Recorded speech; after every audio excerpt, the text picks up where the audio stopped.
Hello friends, welcome to easy notes for your online study channel. आप सबके अपने YouTube channel पे आप सभी का बहुत बहुत स्वागत है। फ्रेंड्स, यूजीसी नेट जून का जो एग्जाम है वो आने जा रहा है। कम टाइम बचा है, 18 मई आज हो गई है। तो जल्दी से स्टार्ट करते हैं आज के इस सीरीज को, जो कि हमारी क्वेश्चन पेपर से रिलेटेड है। देखिए किस तरीके के क्वेश्चंस आते हैं एग्जाम में। तो जल्दी से सब लोग आ जाओ। जय श्री राम, जय श्री कृष्णा बेटा, जय माता दी। स्टार्ट करते हैं आज की इस क्लास को। जल्दी से लाइव आ जाओ, थम्स अप कर दो जिससे कि मुझे पता चल जाए कि सब लोग आ गए। ऑडियो विजुअल क्लियर है या नहीं, एक बार कंफर्म कर दीजिए। 5 मार्च का शिफ्ट 1 का क्वेश्चन पेपर जो कि टफ आया था, जो कि टफ था। जनरली सभी लोगों से जैसा मुझे सुनने को मिला कि टफ पेपर है 5 मार्च की शिफ्ट 1 का। अभी हमने जो फिनिश किया कल 5 मार्च शिफ्ट 2 का था, बट आज हम 5 मार्च शिफ्ट 1 का क्वेश्चन पेपर सॉल्व करने वाले हैं। तो जल्दी से एक बार आ जाइए। मिनास, अंतिमा, विशाली, शिखा, मोना, प्रीति, रूपल, यदु। ठीक है, चलिए स्टार्ट करते हैं। जशोवंता, क्वेश्चन पेपर 5 मार्च 2023। कौन सा पेपर है ये? लेटेस्ट क्वेश्चन पेपर है, लेटेस्ट क्वेश्चन पेपर है। और ट्रस्ट में यहां से आपके जून 2023 के बहुत से क्वेश्चंस आएंगे। मे भी हो सकता है उनका फॉर्म दूसरा हो, यानी इस क्वेश्चन पेपर में हो सकता है उनका एक्रोनिम्स पूछा जाए, या हो सकता है इस शिफ्ट में जो क्वेश्चन पूछे गए अभी मैचिंग में, हो सकता है जून 2023 में वही क्वेश्चन स्टेटमेंट में आ जाए। तो जल्दी से भाई आइए और वीडियो को एक लाइक कर दीजिए। स्टार्ट करते हैं। हाँ, 6 मार्च का भी करवाना है मिनास, इसके बाद हम 6 मार्च का ही स्टार्ट करेंगे। डोंट वरी, सारे क्वेश्चन पेपर कराने हैं। तो जल्दी जल्दी से देखिए इस क्वेश्चन को। डीआई के क्वेश्चन को स्टार्ट करेंगे, लेकिन बाद में सबसे पहले थ्योरी, क्योंकि वो जल्दी कंप्लीट हो जाएगी। ठीक है, तो थ्योरी का क्वेश्चन नंबर 6, 5 क्वेश्चन डीआई के होते हैं। क्वेश्चन नंबर 6 पढ़िए और आंसर करिए। पीवाईक्यू इसलिए नहीं जरूरी है कि आपको सिर्फ उनको देखना जरूरी है, इसलिए भी जरूरी है क्योंकि उससे प्रैक्टिस करनी होती है, उससे आपके मोस्टली क्वेश्चन पूछे जाते हैं। इसलिए क्वेश्चन को पढ़ के आंसर करें। क्वेश्चन नंबर 6 2 मार्च का, यस। जो भी बचे हैं वो सारे कराने हैं, लेकिन एक ही कंडीशन पे हो पाएंगे जब आप वीडियो को ज्यादा से ज्यादा लाइक और शेयर करेंगे। क्वेश्चन है कि शिक्षण का जो स्मृति स्तर है, टीचिंग एप्टीट्यूड का ये क्वेश्चन है। शिक्षण का स्मृति स्तर, मेमोरी लेवल का उद्देश्य विद्यार्थियों में तार्किक और समालोचनात्मक चिंतन को विकसित करना है। शिक्षण का विमर्शक स्तर का उद्देश्य है विद्यार्थियों में स्वतंत्र चिंतन और नीति निर्माण को विकसित करना। आपको मैंने बताया था लेवल ऑफ टीचिंग के बारे में। अगर आपको पता है कि सबसे जो छोटा लेवल है वो कौन सा है, मेमोरी लेवल, फिर कौन सा आता है, अंडरस्टैंडिंग लेवल, फिर कौन सा आता है, सबसे हाईएस्ट है रिफ्लेक्टिव लेवल। ठीक है ना। अब यहां से कैसे क्वेश्चन आते हैं, जैसा कि अभी आपने देखा स्टेटमेंट वाला, या तो ये स्टेटमेंट वाला आएगा या फिर आपसे पूछा जाएगा कि मेमोरी लेवल और रिफ्लेक्टिव लेवल के प्रपोजर कौन है। ठीक है, या फिर किसमें क्या चीज होती है, मैचिंग में भी पूछा जा सकता है। तो सबसे छोटा स्तर होता है मेमोरी, जिसमें क्या चीज को प्रिफर करते हैं, रोट लर्निंग। रोट लर्निंग का क्या मतलब है, रटने को। अगर आपको कोई चीज रटाई जाएगी तो आपके अंदर जो क्रिटिकल थिंकिंग है वो डेवलप नहीं होगी।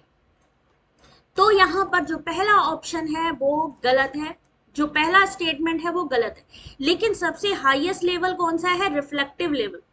और उसमें क्या होता है, स्वतंत्र चिंतन, नीति निर्माण को विकसित करना। तो ऑप्शन नंबर 2 सही है, पहला गलत, यानी ऑप्शन नंबर डी बिल्कुल सही जा रहे हैं आप लोग। मेमोरी लेवल रट्टाफिकेशन चलता है जहां पे। वेरी गुड मिनास। Herbert, Morrison, Hunt. Memory level के हैं हर्बर्ट, मॉरिसन है अंडरस्टैंडिंग के, और हंट किसके हैं, आपके रिफ्लेक्टिव के। कोई बात नहीं निधि, आराम से बेटा, आराम से क्लास लो, और वो भी तैयारी जरूरी है, उसको भी तैयारी करो। ठीक है, चलो देखो ध्यान से। ऐसा पिरामिड होता है, सबसे लो लेवल पे होता है स्मृति। क्यों? क्योंकि पहाड़ की चोटी पे, यानी हाईएस्ट लेवल है विमर्शी स्तर का। शिक्षण अधिगम के स्मृति स्तर को ऐसा शिक्षण अधिगम कहा जाता है जहां पर वास्तविक तथ्यों को कंठस्थ करने के अतिरिक्त कुछ भी नहीं होता। मेमोरी लेवल में हार्वर्ड ने बताया कि शिक्षण का स्मृति स्तर का उद्देश्य शिक्षार्थियों को तथ्यों के रटने पर बल देता है। निम्नलिखित क्षमताओं को विकसित कराया जाता है: मानसिक पक्षों का प्रशिक्षण, तथ्यों का ज्ञान, सीखे हुए को याद करना। यानी मेन चीज क्या है यहाँ पे, या तो रटना या किसी चीज को याद करना, है ना। तो ये चीज, बाकी विमर्शी स्तर की बात करें तो वहां पे क्रिटिकल थिंकिंग आपकी कल्पना शक्ति को बढ़ाता है। तो इसलिए स्टेटमेंट 1 रॉन्ग है और स्टेटमेंट 2 जो है वो सही है। Question number 7, question number 7, Deepshikha video का जो है जल्दी से सेटिंग पे चेक करो किस पे वीडियो क्लियर आ रहा है। क्वेश्चन नंबर 7 आपके सामने, स्वयं जैसे मंच के माध्यम से प्रदत्त पाठ्यक्रम सामग्री अधिगमकर्ताओं को किसी भी समय किसी भी स्थान पर पढ़ने उपयोग में सहायता करती है। चर्चा बोर्ड्स अतुल्यकालिक माध्यम के रूप में कार्य करते हैं क्योंकि कोई भी अधिगमकर्ता किसी भी समय पर प्रश्न या उत्तर को पोस्ट कर सकता है। स्वयं के बारे में यहाँ पर क्वेश्चन है आपका। राधे कृष्ण बेटा, जल्दी से इस क्वेश्चन का आंसर करिए। अब क्लियर है ना? निधि, वीडियो की क्वालिटी इनहेंस करो जल्दी से, क्योंकि ये यूजीसी के पेपर हैं तो नेचुरल सी बात है, कंप्यूटर बेस्ड एग्जाम होता है तो इतना इजी नहीं होगा आप लोगों को प्रॉपर सब चीजें दिख जाए, है ना। अगर वैसे टेक्स्ट मैसेज होता तो अलग बात थी, प्रॉपर दिखता। क्वेश्चन नंबर 7 पढ़ के आंसर करिए स्टेटमेंट का।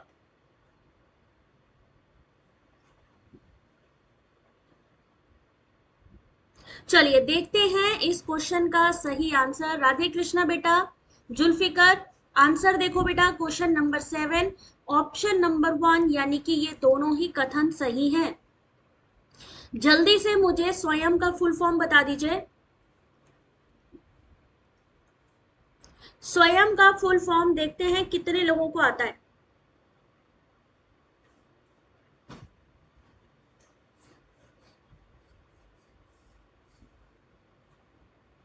फुल फॉर्म ऑफ स्वयं, या तो ऐसे पूछा जाएगा या कहा जाएगा स्वयं में इस वाई का क्या मतलब होता है। राधे राधे हरीश, जल्दी करिए, ये क्वेश्चन आपके सामने, और ऐसे ही आपको एग्जाम में भी देखने को मिलेगा। स्वयं का फुल फॉर्म है study webs of active learning for young aspiring minds. किसके द्वारा शुरू किया गया कार्यक्रम है ये?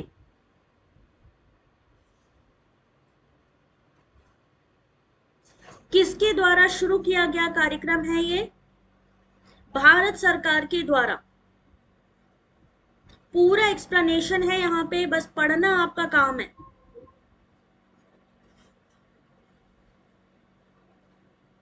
भारत सरकार द्वारा शुरू किया गया। इसके सिद्धांत कौन से हैं? 3 प्रमुख सिद्धांत कौन कौन से हैं? पढ़िए जरा सा। पहुंच, समता, गुणवत्ता।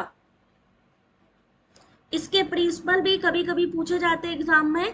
प्रिंसिपल ऑफ स्वयं, सेम ऐसे ही प्रिंसिपल पूछे जाते हैं एनईपी 2020 के।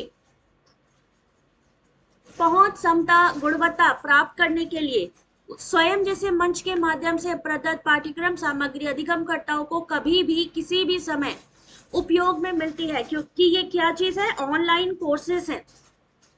अतुल्यकालिक माध्यम में शिक्षार्थी या शिक्षक एक ही समय में मौजूद नहीं होते हैं। अतुल्यकालिक माध्यम में कोई भी अधिगम्यता किसी भी समय पर प्रदान या उत्तर पोस्ट कर सकता है। अतुल्यकालिक यानी असिंक्रोनाइज का जो उदाहरण है ईमेल, चर्चा बोर्ड, ब्लॉग।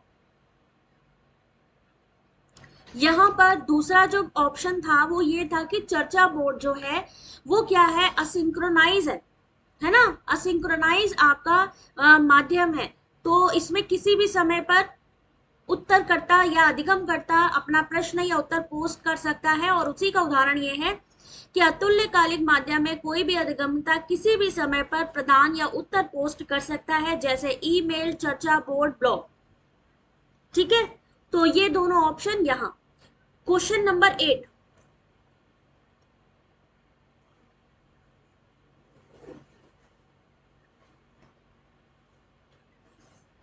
क्वेश्चन नंबर 8 आपके सामने, three principle access equity quality, very good. कौन सी शिक्षण केंद्रित कक्षा प्रबंधन की विशेषता है?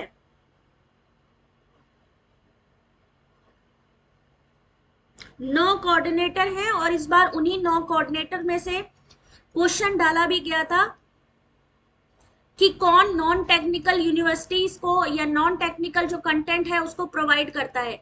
इस बार सीईसी, यूजीसी और सीईसी का फुल फॉर्म भी पूछा गया था, इग्नू, ये सारे जो आपके कोऑर्डिनेटर हैं इनसे रिलेटेड क्वेश्चन आया था इस बार। Good evening Manisha, Sahu, answer करो बेटा।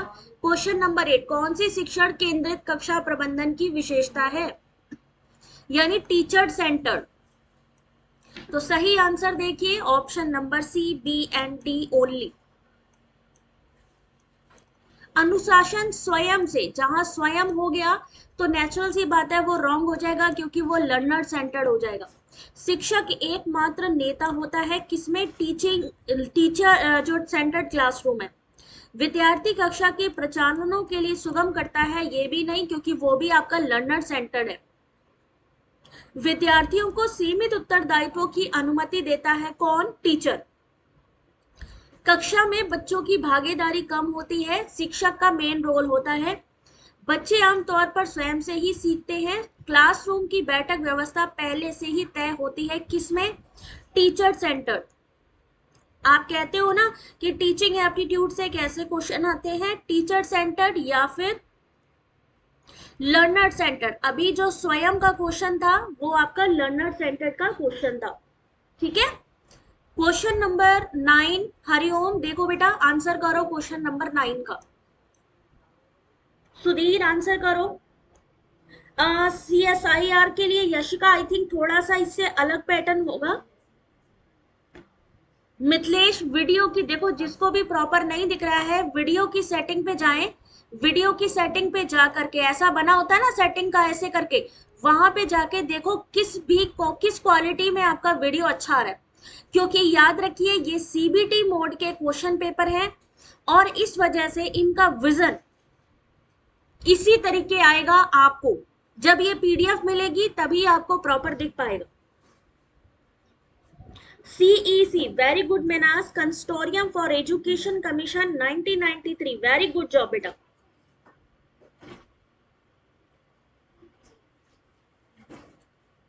एक व्यक्ति अनेक दिनों तक बीजगणित में रैखिक समीकरणों का समाधान करता है और रैखिक समस्याओं के समाधान में क्रमिक रूप से अधिक दक्ष हो जाता है। वे समस्याओं के समाधान में न केवल अधिक सटीक हो जाता है बल्कि अधिक तेजी से समस्याओं का समाधान करता है। निष्पादन में यह क्रमिक सुधार रूपांतरण यानी कि परिवर्तन का एक रूप है जिसको क्या नाम दिया जाता है, option number 1, learning to learn. इसे क्या कहते हैं, जब हम प्रैक्टिस से किसी चीज में बेस्ट हो जाते हैं तो उसे हम क्या कहते हैं, लर्निंग टू लर्न, ठीक है। इस क्वेश्चन का सही आंसर, जिसको कि सीखने का अधिगम भी कहते हैं, उसने क्या किया, पहले वो चीजों का समाधान करता रहा और बाद में उसी चीज में वो एक्सपर्ट हो गया। जब आप कोई चीज काम करते हैं और उस काम में आप एक्सपर्ट हो जाते हैं, इट मीन्स कि आप क्या कर रहे हैं, लर्निंग टू लर्न।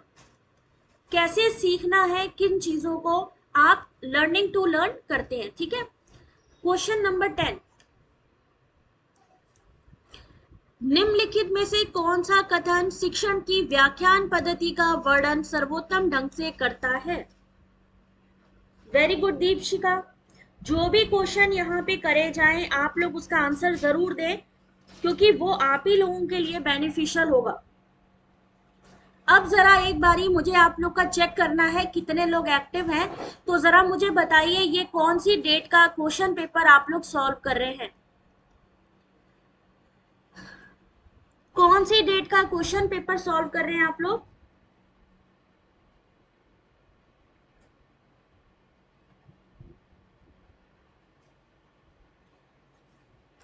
कोई बताएगा? मैंने जब क्लास स्टार्ट की थी उस समय बताया था। किसी को याद है मैंने कौन सी डेट का ये क्वेश्चन पेपर सॉल्व करवा रही हूँ? ये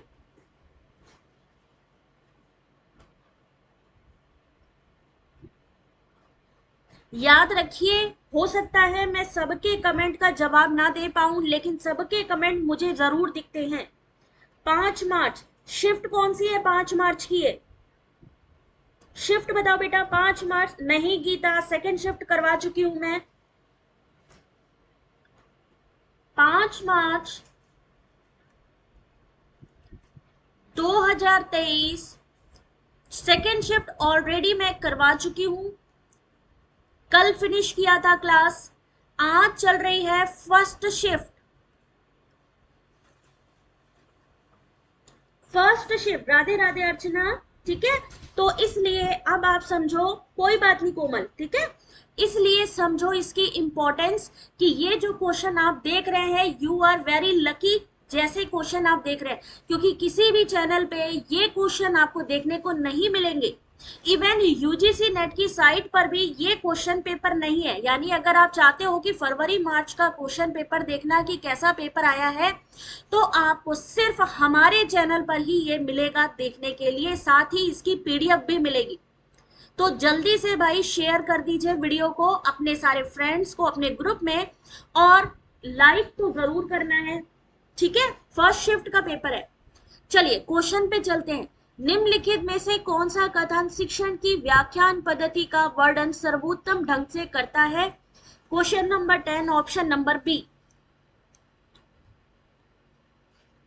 हाँ, पेपर टफ था ऐसा भी बोला था, यानी वैशाली साथ में जुड़ी है तब से। Very good. तो यहां पर आपको एक्सप्लेनेशन के साथ मिल रही है ये चीज। तो भाई जल्दी से आप लोग चैनल को सपोर्ट करो और चैनल के मेंबर बन जाओ। बैच नहीं लेना है, सिर्फ मेंबर बनना है, ठीक है। मेंबरशिप ले लो सब लोग। क्वेश्चन नंबर 10, कौन सा कथन शिक्षण की व्याख्यान यानी लेक्चर मेथड का वर्णन करता है? सुबोध भाषा में विषय वस्तु की प्रस्तुति। विषय वस्तु क्या? जो चीज हम पढ़ाना चाह रहे हैं, कंटेंट डिलीवरी इन अ लूसिड लैंग्वेज। व्याख्यान विधि सबसे प्राचीन शिक्षण विधि में मानी जाती है। इस विधि में किसी भी पाठ को भाषण के रूप में बालकों के सामने पेश किया जाता है। इसमें अध्यापक किसी विषय पर कक्षा में व्याख्यान देते हैं और छात्र निष्क्रिय होकर सुनते हैं। यानी इसमें जो छात्र होते हैं वो एक्टिव नहीं होते। व्याख्यान विधि उच्च कक्षाओं के लिए उपयुक्त विधि है। तो यहाँ पर इसका सही आंसर कंटेंट डिलीवरी इन अ लूसिड लैंग्वेज यानी सुबोध भाषा में विषय वस्तु की प्रस्तुति लेक्चर मेथड का सबसे बढ़िया उदाहरण मान सकते हैं। हाँ श्रुति, वो भी कराऊंगी बेटा, टेंशन नहीं लो। सब करवाना है, तो इसलिए सब लोग जुड़े रहो, मिस मत करना क्लास को। क्वेश्चन नंबर 11, यदि किसी शोध पत्र के प्रकाशन या उनके किसी कॉन्फ्रेंस में प्रस्तुतिकरण है तो उसका मूल्यांकन किसी अन्य विशेषज्ञ द्वारा किया जाता है, तो इसे क्या माना जाता है?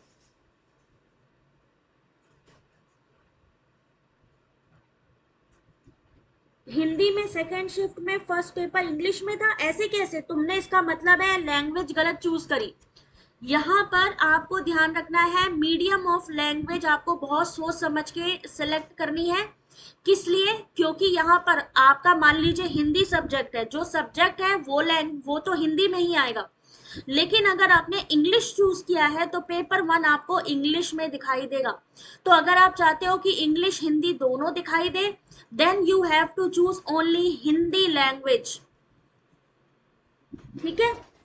Question number 11, correct answer option number 1, peer review. यदि किसी शोध पत्र के प्रकाशन या उसके किसी कॉन्फ्रेंस में प्रस्तुतिकरण यानी प्रेजेंटेशन है तो उसका मूल्यांकन किसी अन्य विशेषज्ञ द्वारा किया जाता है, यानी कोई और उसका प्रेजेंटेशन करा जाता है, तो उसे समकक्षी समीक्षा कहा जाता है। समकक्षी समीक्षित लेख वो होता है जो उस क्षेत्र के विशेषज्ञ के द्वारा लिखा गया हो, जिस पर लेख का विषय लिखा गया है और जिसे प्रकाशन से पहले उसी विषय क्षेत्र के अन्य विशेषज्ञ द्वारा समीक्षा की गई है। पीयर रिव्यू, ये वाला question most of the time आया है, ये वाला पीवाईक्यू में मोस्ट ऑफ द टाइम आया है, इसलिए इंपॉर्टेंट है पीयर रिव्यू। क्वेश्चन नंबर 12, हाँ, हिंदी में किया है तो हिंदी इंग्लिश दोनों में पेपर आएगा। जब ज्ञान पुनरावृत्ति और सत्यापन करने योग्य होता है तो इसे क्या कहते हैं? When knowledge become replicable and verifiable it is then called humanistic, impressionistic, scientific और सब्जेक्टिव। Question number 12। वंदना आंसर करो बेटा, क्वेश्चन नंबर 12 आपके सामने।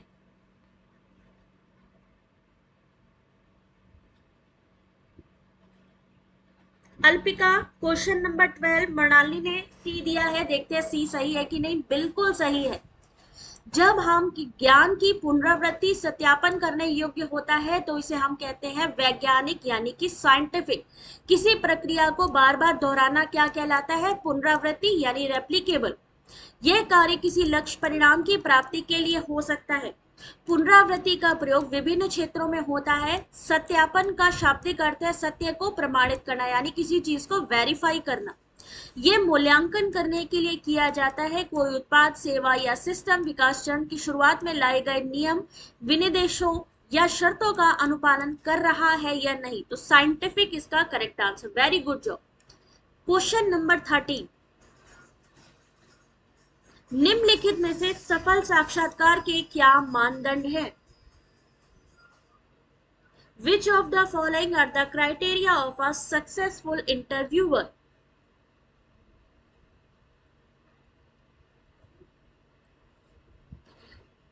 यानी अगर आप एक सक्सेसफुल इंटरव्यूअर हैं तो आपके अंदर क्या मानदंड होने चाहिए या क्राइटेरिया होना चाहिए। Question number 30। Good evening Shahid, answer करो बेटा। 5 मार्च शिफ्ट 1 का 2023 का क्वेश्चन पेपर मई चल रहा है। ये समझो 1-1.5 महीने पहले का क्वेश्चन पेपर आपके सामने है, जो कि कहीं भी अवेलेबल नहीं है। ना तो यूजीसी नेट की साइट पे अवेलेबल है, ना किसी चैनल वाले इसको दिखा रहे हैं। ये सिर्फ हमारे पास है। तो जिसको भी चाहिए जल्दी से वीडियो को लाइक, शेयर, सब्सक्राइब जरूर कर ले।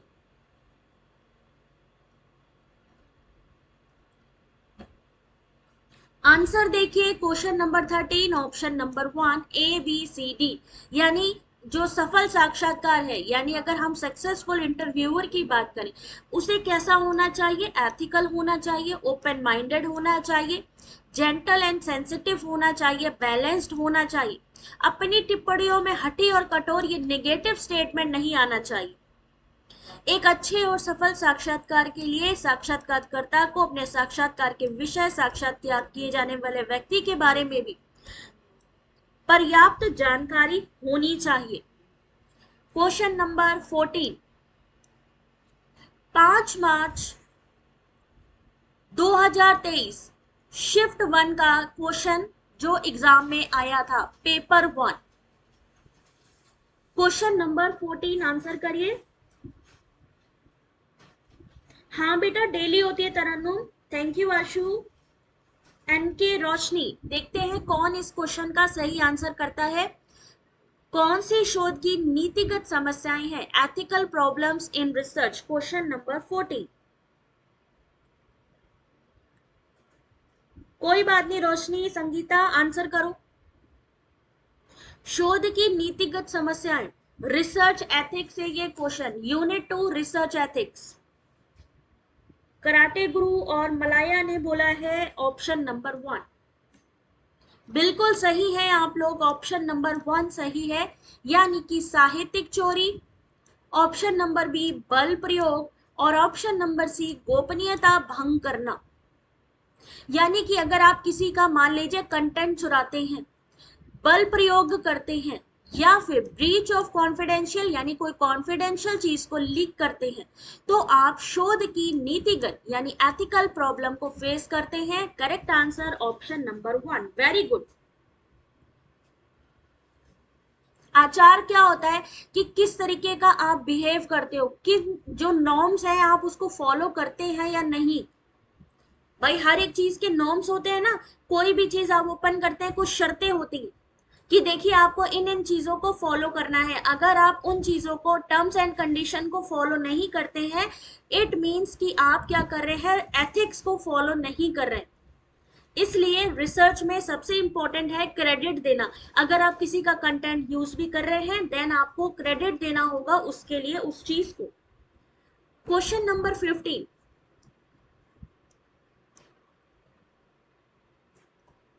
क्वेश्चन को पढ़िए और आंसर करिए। क्वेश्चन नंबर 15,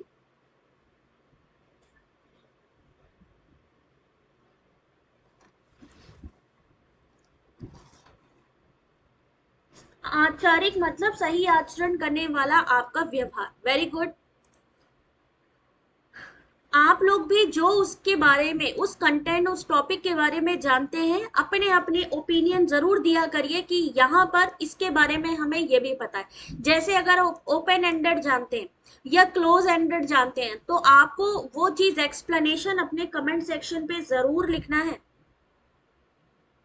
ओपन एंडेड प्रश्नों के लिए उत्तरदाता लंबाई के बंधन से रहित अपने उत्तर लिख सकते हैं। सर्वेक्षण शोध में टेलीस्कोपिंग की स्मृति परिघटना की समस्या नहीं होती है।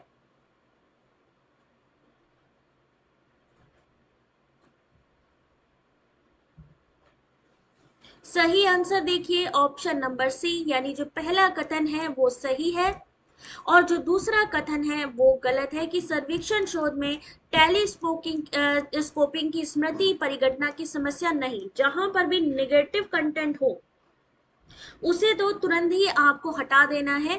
ओपन एंडेड क्या होता है जरा एक बार पढ़ लीजिए। ओपन एंडेड प्रश्न ऐसे प्रश्न होते हैं जिनका बहुत अधिक विस्तृत जवाब देने की आवश्यकता होती है। यदि हम ओपन एंडेड प्रश्न के बारे में अधिक विस्तार से बात करें तो इनके बारे में सबसे उल्लेखनीय तथ्य यह है कि इनका उत्तर केवल हाँ या ना में नहीं दिया जा सकता। ओपन एंडेड में केवल आप यस या नो नहीं कर सकते। ओपन एंडेड प्रश्नों के लिए उत्तरदाता लंबाई के बंधन से रहित अपने उत्तर को लिख सकते हैं। अगर हम बात करें कि यूजीसी नेट जो पहले एग्जाम होता था वो कैसा होता था, जहां पे आपको एशिया टाइप लिखना पड़ता था, वो होता था ओपन एंडेड। ठीक है, यहां पर उसके बारे में लिखा भी है कि, है ना, कि अगर आपको विचारों को लिखना है, हर एक चीज है, सर्वेक्षण के बारे में भी है, लेकिन हम ओपन एंडेड की बात करें, open ended is quality unstructured. Very good. ठीक है, तब ओपन एंडेड होता था, लेकिन आज कैसा पेपर आता है, क्लोज एंडेड। यानी आपको पता है कि आपका option A B C D में से ही एक होगा, आपको उन्हीं में से ही चूज करना है। पहले यूजीसी नेट का जब हम ऐसे टाइप लिखते थे, काफी लेंथी लिखते थे, तो उसको ओपन एंडेड कहते थे। Very good. एंड के डिस्क्रिप्शन वाले जब क्वेश्चंस आते हैं यूपीएससी एग्जाम जैसे, तो उसे हम ओपन एंडेड करते हैं। बट अगर हमें पता है कि हमारे पास ऑप्शन है कि हमें ए बी सी डी में चूज करना है, तो हम क्या करेंगे, इसका मतलब है हमारा आंसर ऑलरेडी सिलेक्टेड है कि इन्हीं चारों के बीच में एक होगा, वो क्या हो जाएंगे, डिस्क्रिप्शन सब्जेक्टिव। वेरी गुड, तो वो हो जाएंगे क्लोज एंडेड। क्वेश्चन नंबर 16, किसी पुस्तक का आमुख यानी प्रीफेस किसका एग्जाम्पल है।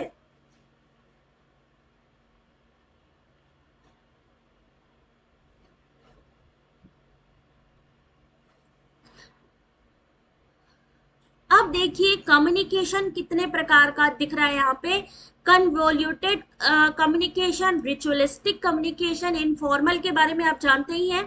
फीड फॉरवर्ड कम्युनिकेशन, अभी जो आप सिलेबस आप उठा के देखोगे, सिलेबस में कहीं पर भी इन कम्युनिकेशन के बारे में नहीं बताया गया है कि कन्वोलेटेड क्या है, रिचुअलिस्टिक क्या है, जो है फीड फॉरवर्ड कम्युनिकेशन क्या है। तो जब हम बात करते हैं पैटर्न की, या हम बात करते हैं सिलेबस की कि कहाँ पे चेंज हुआ है, देख सकते हैं। इसीलिए आप लोगों को जो लेटेस्ट क्वेश्चन पेपर है जरूर सॉल्व करने चाहिए। प्रिया बत्रा, ईडब्ल्यूएस का वही कैटेगरी है जो आपका जनरल वालों की है, तो सेम चीज है। आपके लिए 30 साल एज है, फीमेल के लिए 35 है, परसेंटेज 55%, चाहे वो आपका ईडब्ल्यूएस हो या जनरल हो। ठीक है, चलिए question number 16, option number D, feed forward communication.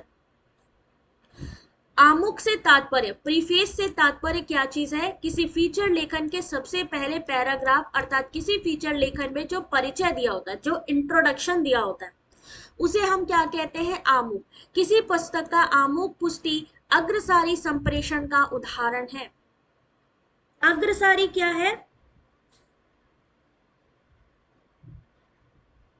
अग्रसारी यानी कि फीड फॉरवर्ड इस संदर्भ का प्रावधान है जो संचार से पहले वो कहना चाहता है, यानी इंट्रोडक्शन में वो क्या कहना चाह रहा है आपसे, यही है। यानी अब आपसे रिसर्च की जैसे बुक लिखते हैं, सारी चीजें होती हैं, तो उससे भी आपसे क्वेश्चन पूछे जा रहे हैं। याद रखिए कैसे तैयारी करनी है, इसके लिए आपको देखने पड़ेंगे पीवाईक्यू। आपको पता लगेगा लेटेस्ट पैटर्न के बारे में। जितने भी नोट्स हैं उनको उठा के देखिए, हमारे चैनल पर अवेलेबल है। ठीक है, तो जनरली क्या है, नई नई चीजें आ रही है आपके सामने ही है, तो डेली बेसिस पे ही तैयारी करनी पड़ेगी। क्वेश्चन नंबर 70, एक संदेश के नीचे एक संदेश को किस रूप में संदर्भित किया जाता है? 1 महीने का टाइम है, कोशिश करिए 2 घंटा पेपर 1 को दीजिए।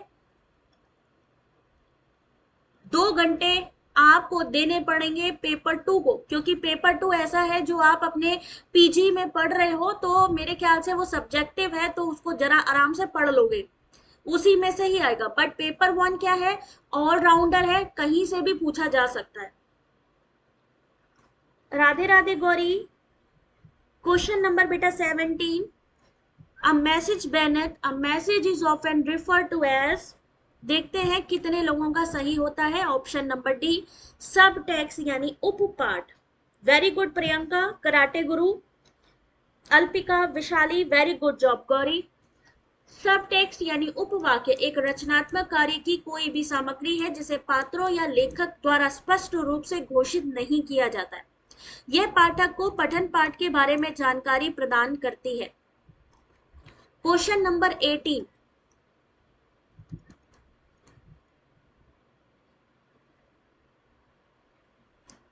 ऑनलाइन सूचना के संदर्भ में कौन सा पूर्वापाय है?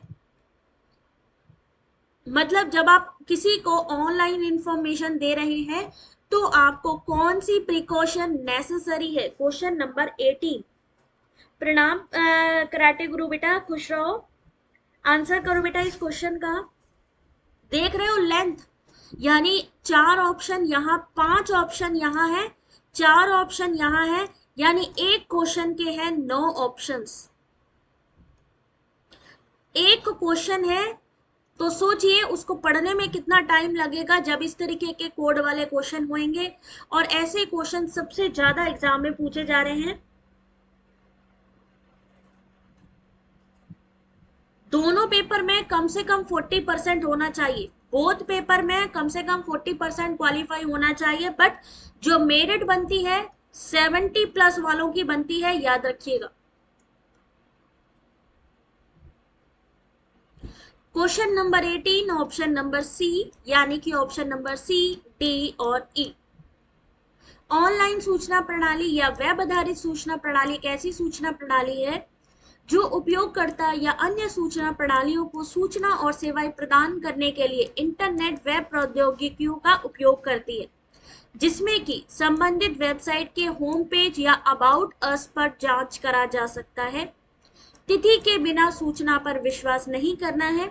सदैव उस संस्था पर विश्वास ना करें जिसकी अपनी वेबसाइट है।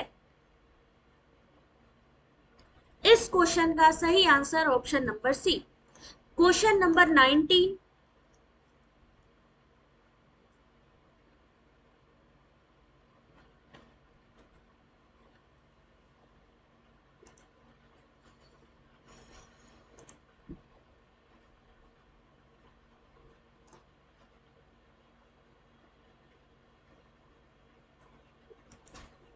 क्वेश्चन नंबर 19, टाइमर लगा दे, अब तो बस कंप्लीट ही हो रहा है बेटा।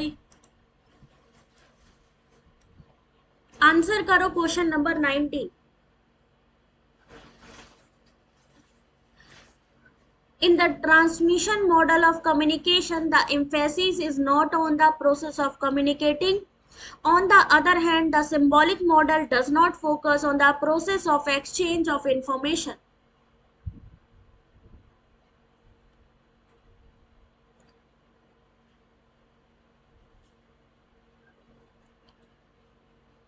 नाइनटीन का सब कह रहे हैं बी, सही आंसर है बिल्कुल सही ऑप्शन नंबर बी। संप्रेषण के पारेषण निर्देश में संप्रेषण प्रक्रिया पर बल, जहां पर भी निगेटिव चीज आ गई दोनों में ही नहीं लगा है।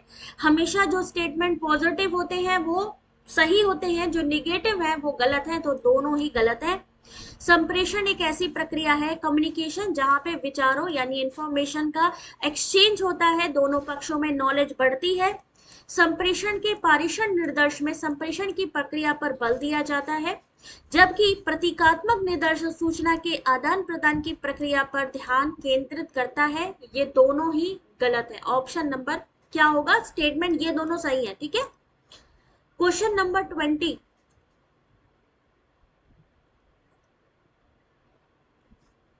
अभी आपने कम्युनिकेशन के, आपको पता है पहले क्या आता था, कम्युनिकेशन की मीनिंग पूछ ली जाती थी, कम्युनिकेशन कौन से भाषा से लिया गया है, फिर आपके बैरियर पे जोर दिया गया, फिर आपके टाइप्स पे जोर दिया गया, फिर काइनेसिक्स वगैरह जो आपके नॉन वर्बल कम्युनिकेशन है वहां पर आपसे जोर दिया गया। अब ये आपसे कोड्स पूछने लगे हैं। कम्युनिकेशन के कोड, नेचुरल कोड क्या है, टेक्निकल कोड क्या है, आइडियोलॉजिकल कोड क्या है, एस्थेटिक कोड क्या है।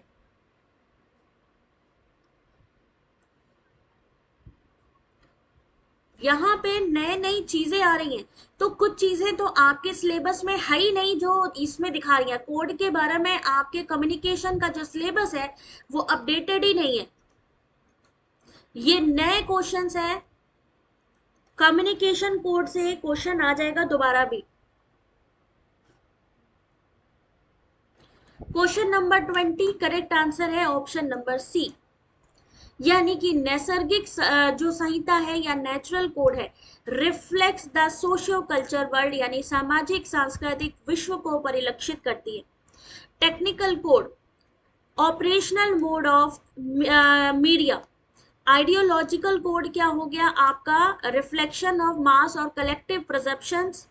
एस्थेटिक कोड क्या चीज है आपका, एप्रिसिएशन ऑफ कल्चरल आर्टिफैक्ट। यहां से क्वेश्चन आपका आ रहा है, यानी अब आपने ये चीजें पढ़नी है कि कम्युनिकेशन के कौन कौन से कोड होते हैं।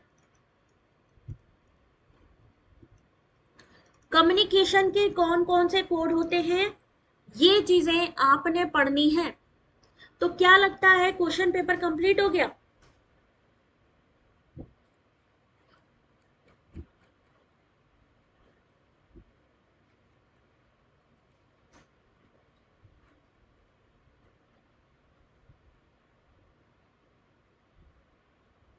ध्यान से देखिए जरा।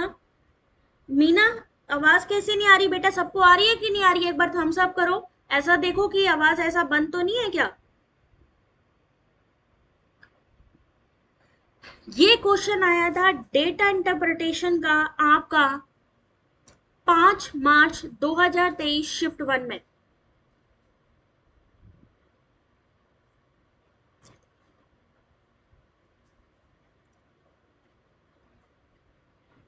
हाँ, मैं कोशिश करूंगी अगर कोई क्लास होती है, अगर मैं अरेंज कर पाई, अदरवाइज रिकॉर्डेड डाल दूंगी तो आप लोग उसको देख लेना, कुछ ना कुछ तो होगा। अभी ये वाले डीआई को देखो जरा, डीआई प्रैक्टिस करना भी जरूरी है। तो डीआई का ये क्वेश्चन आप लोग देखिए, कितने लोग इस क्वेश्चन को सॉल्व कर पाएंगे। आ रही है? यहाँ पे क्या दिया गया है, आपके एचपी शोरूम दिए हुए हैं ए से लेके एफ तक, ए से लेके एफ तक के एचपी शोरूम दिए गए हैं। नंबर ऑफ आउटलेट दिया गया है, नंबर ऑफ आउटलेट यानी कि अगर मान लीजिए एचपी शोरूम है 2020 में ए शोरूम के 2 आउटलेट थे, 2021 में 3 आउटलेट थे। एवरेज सेल दी गई है कि उन आउटलेट्स में कितनी बिक्री हुई, उन आउटलेट्स में कितना बेनिफिट हुआ। आवाज क्लियर है अतुल? चलो वेरी गुड। ठीक है, तो ये आपका आया था डीआई का क्वेश्चन, कितने लोग सॉल्व कर लेंगे जरा बताना। यदि प्रति विक्रय केंद्र लाभप्रदता, प्रति विक्रय केंद्र औसत लाभ का प्रति विक्रय केंद्र औसत बिक्री से अनुपात है, तो किस शोरूम की वर्ष 2020 में प्रति विक्रय केंद्र लाभप्रदता उच्चतम थी?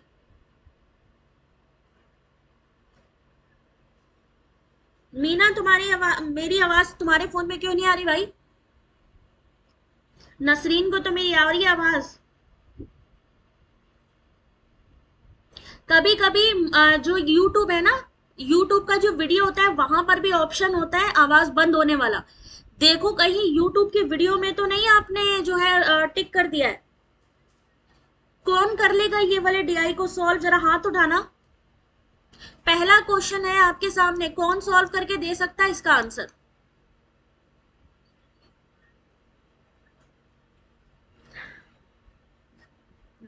जुल्फिकार और एनके ने दिया है आंसर, बाकी नहीं आया है। देखो इस आंसर को, सी आंसर होगा इस क्वेश्चन का। क्वेश्चन नंबर इसका आंसर होगा सी, यानी ऑप्शन नंबर सी। कैसे? इन्होंने क्या पूछा इस क्वेश्चन में कि प्रति विक्रय केंद्र लाभप्रदता कितनी थी। If the profitability per outlet is the ratio of average profit per outlet to the average sale, यानी आपको एवरेज प्रॉफिट निकालना है, एवरेज प्रॉफिट एवरेज सेल, ठीक है। ये फॉर्मूला लगेगा आपका। Then the profitability per outlet was highest in 2020 for the HP showroom. Same चीज है, सबसे पहले आपका औसत लाभ और औसत बिक्री, बट यहाँ पे अगर आप देखेंगे तो जो टोटल प्रॉफिट है ये एवरेज में नहीं दिया गया, जबकि यहाँ पर जो एवरेज सेल है ये एवरेज में दी गई है, ये एवरेज में दी गई है लेकिन प्रॉफिट एवरेज में नहीं दिया गया। तो हमें क्या करना है, सबसे पहले इसको हमें क्या करना है, एवरेज निकालना है। फॉर्मूला आपके सामने है, ध्यान से देखिएगा, फिर से क्वेश्चन आ सकता है। प्रति विक्रय केंद्र की लाभप्रदता, सबसे पहले शोरूम ए की बात करते हैं। किसमें बात करेंगे, 2020 के लिए बात करेंगे, तो 2020 यहां उठाइए, 2020 को यहां से लीजिए और 2020 का डेटा यहां से लीजिए, ठीक है। शोरूम ए की बात करते हैं, तो शोरूम ए में 2020 में प्रति विक्रय केंद्र, तो यहाँ पे कितने शोरूम है ए में, 2020 की बात करें, 21 में मत जाइएगा, दो है ना, इस दो को लिख दीजिए यहाँ पे नीचे। औसत लाभ बेनिफिट निकालना है, कितने हैं यहाँ पे, 80, डिवाइड कर दीजिए, निकलेगा 40 लाख। जब हमें प्रति केंद्र की लाभप्रदता चाहिए तो औसत लाभ, लाभ हमने लिखा 40, अब हमें निकालनी है औसत बिक्री जो कि ऑलरेडी हमारी दी हुई है, कितनी है, 100। इस 100 को लिख दीजिए नीचे, तो निकल आएगा 0.4 लाख। पहला सॉल्व हुआ। सेम चीज बी में करेंगे, सबसे पहले निकालेंगे, देखिए सिर्फ हमें दो चीज निकालनी है, एक निकालना है औसत लाभ, एक निकालना है बिक्री, क्योंकि बिक्री एवरेज सेल ऑलरेडी हमारी औसत में निकली है, तो हमें सिर्फ यहाँ पे निकालना है जो हमारा प्रॉफिट है उसका औसत। औसत निकालने के लिए अब जैसे शोरूम बी है, शोरूम बी पे गए, ठीक है, क्या करना है यहाँ पे, शोरूम बी की अगर हम बात करें तो टोटल कितना है यहाँ पे, जल्दी बताइए टोटल कितना है यहाँ पे, 250, 250, और यहाँ पे ये कितना है, 4, तो 250 को भाग दे दीजिए 4 से, कितना आया, 62.5 लाख। अब लाभ को ऊपर लिखा और 340 क्या था, एवरेज बिक्री सिर्फ 2020 की देखनी है, 0.18 लाख। क्या हुआ, क्वेश्चन समझ में आया कि नहीं आया, ये बताओ पहले। सेम ऐसे ही सी में करना है, डी में करना है, और यहाँ पे आपको पूछा गया है कि किसमें लाभप्रदता सबसे ज्यादा थी, तो सबसे ज्यादा थी 0.67 लाख, किसमें, सी शोरूम में। 250 कौन सा, ये रहा।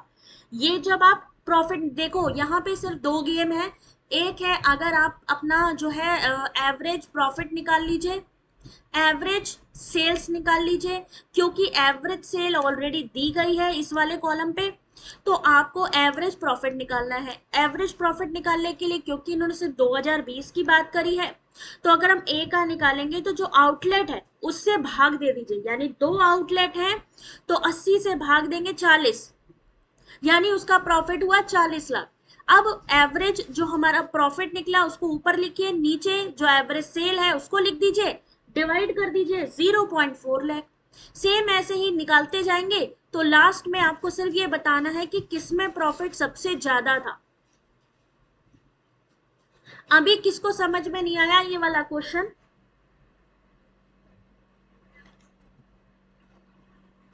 जरा हाथ उठाइए, किसको ये वाला क्वेश्चन अभी भी समझ में नहीं आया?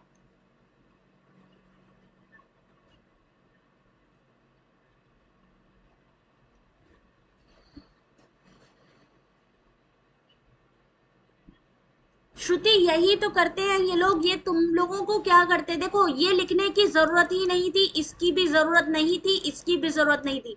ये तीनों चीजें ऑलरेडी यहाँ लिखी हुई हैं। इन्होंने सिर्फ ये चीजें इसलिए लिखी हैं जिससे आप लोगों को कंफ्यूज कर सकें कि आपका जो क्वेश्चन है कितना बड़ा है। अगर ये स्टेटमेंट इतना बड़ा नहीं भी लिखते तो भी कोई इशू नहीं होता। अगर इस स्टेटमेंट को आप हटा दो तभी भी आपको आराम से हिंट हो जाएगा कि टेबल में एचपी शोरूम दिए हैं, नंबर ऑफ आउटलेट दिए हैं, एवरेज सेल दी गई है, प्रॉफिट दिया हुआ है। ठीक है, ये लोग क्या करते हैं, मेनली आपके क्वेश्चन को बढ़ाते हैं स्टेटमेंट के थ्रू। इसलिए ये मत देखो, अगर आपको लग रहा है कि ये चीजें यही लिखी है तो इसको देखना बंद कर दो स्टेटमेंट को, क्योंकि वहां पे कोई नंबर नहीं दिया है, सिर्फ यही दिया है जो यहाँ पे दिया है कि विक्रय केंद्र यानी आउटलेट्स इतने हैं, वो तो ऑलरेडी हमें दिख रहे हैं। ठीक है ना, लैंग्वेज कंफ्यूज करती है। इसीलिए ऊपर जब देख लो कि सेम चीज यही लिखी है, सेम चीज वहां लिखी है, तो इसको देखना बंद कर दो। सिंपल का काम करना है, सिर्फ आपको ये ऑलरेडी दिया है कि आपको अगर लाभप्रदता देखनी है तो आपने क्या करना है, औसत लाभ बटे जितनी बिक्री हुई है औसत, डिवाइड कर दो, आपका आंसर। अब देखिए एक क्वेश्चन, क्वेश्चन नंबर 2 थोड़ा लेंदी था एक्सप्लेनेशन, इसलिए मैंने नहीं रखा है, वो मैं टेलीग्राम पे शेयर कर दूंगी।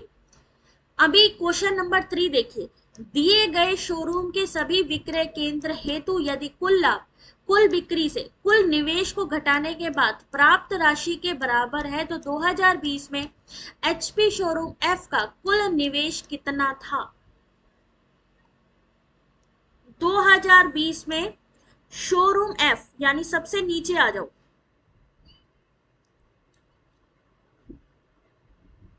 ये जानबूझ के ऐसे हिंदी लिखते हैं, तुम लोग कहते हो ना, देख लो खुद से ही।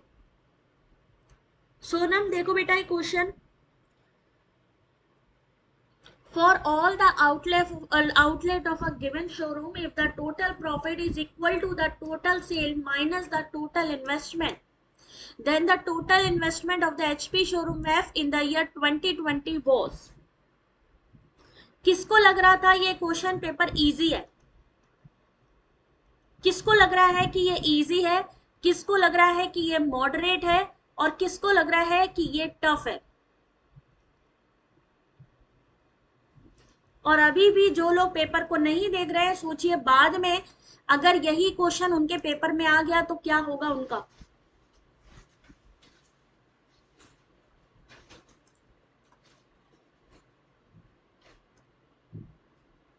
क्या लग रहा है, कैसा पेपर है? क्वेश्चन नंबर 3 का आंसर देखिए, सी होगा। कैसे? कुल लाभ निकालने के लिए कुल बिक्री माइनस कुल निवेश करना है। ऐसे ही अगर हमें कुल निवेश पता करना है तो कुल बिक्री माइनस कुल लाभ, ये दो फॉर्मूले हैं यहाँ पे। हमें अगर टोटल प्रॉफिट पता करना है तो कुल बिक्री माइनस कुल निवेश कर देंगे। अगर हमें टोटल इन्वेस्टमेंट पता करना है तो टोटल बिक्री और टोटल माइनस कर देंगे जो प्रॉफिट हुआ। 2020 में एचपी शोरूम एफ का जो कुल लाभ है वो कितना है? 30 लाख। 2020 में एचपी शोरूम की जो कुल बिक्री है वो कितनी है? 80। 80 क्या हो जाएगा, कितने आउटलेट्स हैं, 5, तो 80 इंटू 5 कर दीजिए, निकला 400 लाख, 400। ठीक है, फिर क्या हो गया, 2020 में एचपी शोरूम का जो कुल निवेश है, निवेश के लिए क्या करना था, टोटल बिक्री माइनस जो टोटल प्रॉफिट है माइनस कर दो। तो 400 में 30 को माइनस किया तो कितना आंसर आया, option number C 370।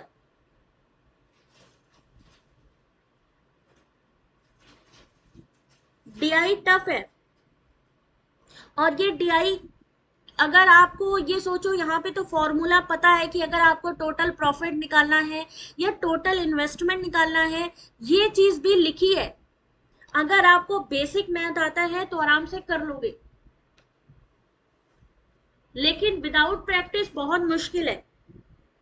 Moderate plus tough है, ओ माय गॉड। देवराज देख लो बेटा, इतना इंपॉर्टेंट वीडियो है और फिर भी अगर लाइक ना मिले तो बेकार है ना। सब लोग लाइक तो कर ही दिया करो। देवराज ने बिल्कुल सही बात की, इसके कमेंट को तो पिन करना ही पड़ेगा। चलो अगला क्वेश्चन देखो, क्वेश्चन नंबर 4, किसी शोरूम के सभी विक्रय केंद्रों की कुल बिक्री 2020 में किस एचपी शोरूम में सबसे ज्यादा थी। टोटल सेल, टोटल सेल की बात करें तो ये हो गया, total sale from all the outlet in a showroom was the highest in 2020। किस एचपी शोरूम में सर्वाधिक थी, ए बी ई सी। अब आप सोचिए, जो हिंदी सब्जेक्ट वाले बच्चे हैं, जिनका कि मैथ से कोई लेना देना नहीं है, मैथ उन्होंने हिंदी सब्जेक्ट में कहीं आती ही नहीं है, लेकिन यहाँ पे जो इस तरीके का क्वेश्चन दिया है, उनकी क्या हालत हुई होगी डीआई को देख करके। क्वेश्चन नंबर 4, आंसर देखिएगा, किसी शोरूम के सभी विक्रय केंद्रों की कुल बिक्री 2020 में किस एचपी शोरूम में सबसे ज्यादा थी। तो 2020 की बात करें तो ए में निकालेंगे, क्या निकालेंगे, जो हमारी सेल्स है 100 इंटू 2 करेंगे, कितना हो गया 200। सेम ऐसे ही 340 और मल्टीप्लाई बाई 4। सेम ऐसे ही 2020 में एचपी शोरूम की बात करें ई के लिए तो 3, और ये कितना हुआ 360।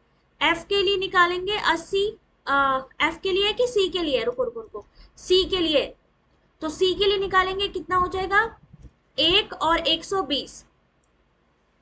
तो पता लग जाएगा 2020 में एचपी शोरूम बी में 1360 सबसे ज्यादा बिक्री हुई, यानी सही आंसर ऑप्शन नंबर बी। कुल बिक्री सबसे ज्यादा थी, क्यों क्यों यहाँ पे 2 करा गया है, यहाँ पे इसलिए किया गया है क्योंकि एवरेज यहाँ दी गई है, एवरेज सेल दी गई है। एवरेज सेल को हम जब नॉर्मल लेकर आते हैं कि कितने रुपए बनते हैं, तो हम क्या करेंगे, जितने भी आउटलेट है, मान लीजिए 2 आउटलेट है, उसको हम क्या करेंगे, जितनी बिक्री हुई तो पता लग जाएगा 200। थैंक यू यदु, अल्पिका, दिमाग हिंदी सब्जेक्ट है, देख सकते हैं, ये वाला तो बहुत इजी क्वेश्चन है, सिर्फ आपको एवरेज निकाल लेना है। जैसे मान लीजिए आपसे कहा जाए कि मान लीजिए किसी चीज का एवरेज निकाल दीजिए, एवरेज निकालने के लिए क्या करते हैं, उस संख्या और उस संख्या, मान लीजिए x संख्या है, y संख्या को मल्टीप्लाई करने की बात होती है। सेम चीज यहाँ है, एवरेज निकाल लेना है। आउटलेट है 2, जब हम 100 से मल्टीप्लाई करेंगे तो हमें मिल जाएगा 200। तो करेक्ट आंसर यहाँ पे ऑप्शन नंबर क्या होगा, बी। सिंपल से यहाँ से क्वेश्चन है, और वो क्वेश्चन ये है कि आपको सिर्फ ये जो स्टेटमेंट है ये डरा रहे हैं, नथिंग एल्स। सिंपल सा यहाँ पे आपको एवरेज का नॉर्मल प्राइस निकालना है, एवरेज का हटा के जो एक नॉर्मल जो रेट है वो बताना है। पीछे वाले क्वेश्चन में भी आपका सिंपल प्रॉफिट बताना था, इन्वेस्टमेंट बताना था, कई बार वो फॉर्मूले भी लिखे होते हैं। तो अब ऐसे क्वेश्चन आ रहे हैं, याद रखिए। क्वेश्चन नंबर 5, 2020 के सापेक्ष 2021 में शोरूम डी के सभी विक्रय केंद्रों में विक्रय प्रतिशत वृद्धि लाभ प्रतिशत वृद्धि का कितना अनुपात था? डी में जो सेल्स है और जो आपका 2020 और 21 की बात करी गई है भाई, 20 और 21 की बात करी गई, sales to the percentage increase in profit for the HP showroom in D in all the 2021 over 2020। आंसर देखते हैं भाई सीधे। डी आंसर कैसे? 2020 में शोरूम डी कितना है? 5। कितना है? 5। और यहां पे सेल्स कितनी है? 180। लिख दिया, 900 लाख आ गया। सेम ऐसे ही 2021 में निकालेंगे, किसके लिए? डी के लिए ही निकालेंगे। तो 2021 6 और 240 को मल्टीप्लाई किया, कितना हुआ? 1440। जब हमें परसेंटेज इंक्रीज हुआ या डिक्रीज हुआ तो सबसे पहले हम क्या करते हैं? सबसे पहले दोनों का डिफरेंस देखते हैं, तो दोनों को माइनस कर दिया। निकालते किससे हैं? पुराने वर्ष से, यानी 2020 से। 20 से 21 में वृद्धि हुई या कमी हुई तो हम पुराने साल को लेते हैं, इसलिए 900 को नीचे लिखा। इंटू 100 किया तो हमें पता लगा जो वृद्धि हुई है 60%, यानी 900 था 1440 हो गया। अब 2020 में शोरूम डी के सभी विक्रय केंद्रों का जो लाभ है वो कितना है? 240।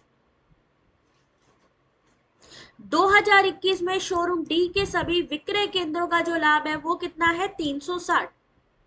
तो कितना है? इसको भी आप निकाल लीजिए, 360 माइनस 240, डिफरेंस इंटू 100, 50% इसमें निकल आया, तो इधर आया 60%, 50%, जो रेशियो है 6 और 5 का है। 360 और 240 आप कहोगे कैसे? तो यहाँ पे अगर हम 20 ये देखिए 2020 और 2021, 240 360, ठीक है। तो इसी तरीके से जब हम पहले सेल्स निकाल लेंगे कि कितनी वृद्धि हुई, ऐसे ही हम प्रॉफिट निकाल लेंगे। किसके लिए? सिर्फ डी की बात करी है तो डी पे फोकस करना है। समझ में आया? अर्चना मैं ठीक हूँ बेटा, आप कैसे हो? थैंक यू रोशनी। अभी ये वाला क्वेश्चन किसको किसको समझ में नहीं आया? देखो ये क्वेश्चन जब तक आप लोग खुद से करके नहीं देखोगे तब तक समझना थोड़ा सा मुश्किल लगेगा। एक बार अगर आप लोग क्या करना, अभी ये पीडीएफ दूंगी मैं आप लोगों को, आपने क्या करना है? इस पीडीएफ को डाउनलोड करना है।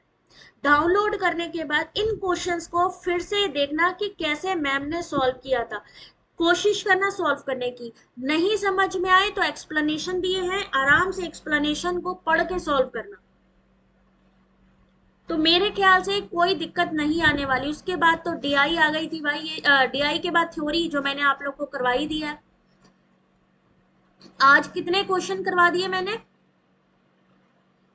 क्वेश्चन 20 तक करवा दिए भाई। अब जल्दी से क्या करना है?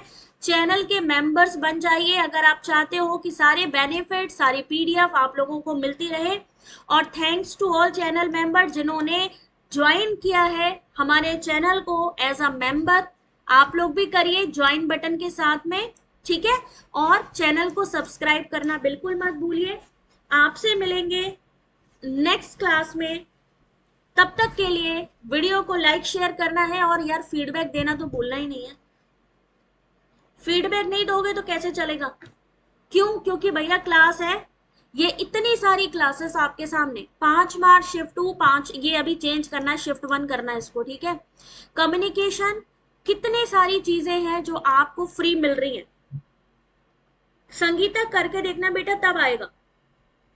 और नहीं फिर भी नहीं समझ में आए तो बता देना, मैं एक बार फिर से क्लास ले लूंगी और आप लोगों को समझा दूंगी। एक बार करके देखना, नहीं समझ में आता तो दोबारा से मैं करवाऊंगी। और कम्युनिटी पोस्ट पर डेली क्विज डाल रही हूँ, बच्चे पार्टिसिपेट नहीं कर रहे हैं, क्विज पे पार्टिसिपेट करो और वहां पर एक्सप्लेनेशन भी दिया है उसको देखो। शॉर्ट वीडियो होते हैं 7 से 8 सेकंड के, भाई उसको लाइक कर दिया करो, यही सोच लिया करो मैम ने वीडियो बनाए हैं लाइक करना है, ठीक है। लाइव वीडियो तो देख ही रहे हो, साथ ही वीडियोस में भी जो अपडेटेड इंफॉर्मेशन है उसको जरूर देखो। अच्छी लगी? थैंक यू बच्चा, थैंक यू वेरी मच बेटा, ठीक है। तो आप मिलते हैं नेक्स्ट क्लास में, तब तक के लिए अपना ध्यान रखना है, वीडियो को लाइक करने के बाद जाना है। रोज क्लास इसी टाइम पर होता है बेटा, ठीक है, रोज क्लास रहता है 8 साढ़े 8 बजे के बाद कभी भी क्लास लग जाती है। बाकी टेलीग्राम ज्वाइन कर लो जिससे कि आप लोगों को क्लास की अपडेट मिलती रहे। और वीडियो को लाइक शेयर सब्सक्राइब करना बिल्कुल ना भूलें। थैंक यू वेरी मच बेटा, God bless you, take care.